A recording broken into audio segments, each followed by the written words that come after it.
This tweet comes from my Twitter feed. Kyle Landis Marinello, who wrote a book called Personal Finance and Investing, had this tweet, OG. He said, broken wrist is mostly healed.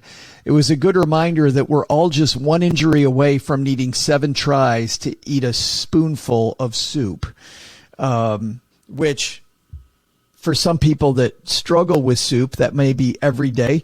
But I think there's a lot of people out there who don't think about a disability. And I think Kyle makes a great point, OG, that we don't want to think about disabilities in our life, but one quick thing and the world can change. I mean, any sort of illness or injury, we've seen lots of illnesses over the last couple of years, and people who haven't been able to work for a period of time.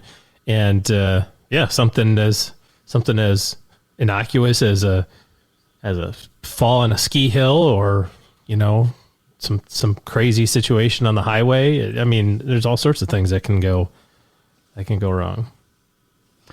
And people don't want to evaluate disability because disability insurances are expensive. Mm-hmm. And so that's always the first thing people say. Oh, I looked into that and disability insurance, super expensive. What do you say to that? I mean, my real answer is why do you think that is?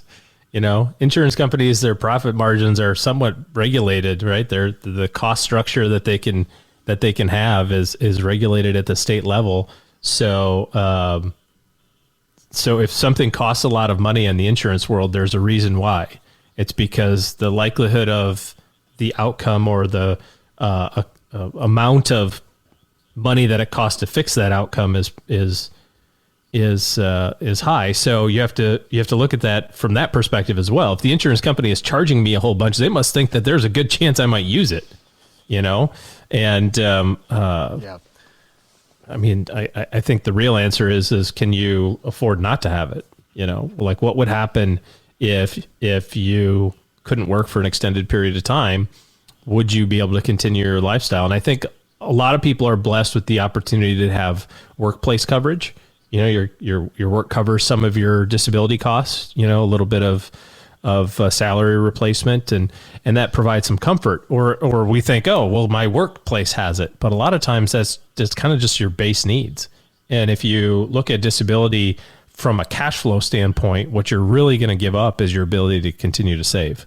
And so you've got this thing that's going to maybe keep a roof over your head or maybe put food on the table, but you're not going to be able to keep saving for the next 25 years while it pays out. And then that thing ends.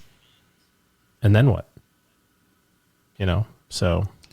Yeah. And as you're talking, I'm thinking, don't think about the insurance, by the way. Think about your risk management strategy, which means, if you've got an emergency fund, a 6-month emergency fund, you don't need the short-term disability coverage because you're self-covering it. Now realize that money all goes bye-bye if, to Kyle's point, something bad happens, but that's what it's there for, is so you're self-insuring. But the long-term disability coverage, I have it at work, know exactly what you have. Kyle, glad to see that you're on the mend, my friend. Kyle, by the way, on Twitter is at PF Author, and follow him for a lot of really good tweets. He's on Twitter far more than I am. All right, that's going to do it for today.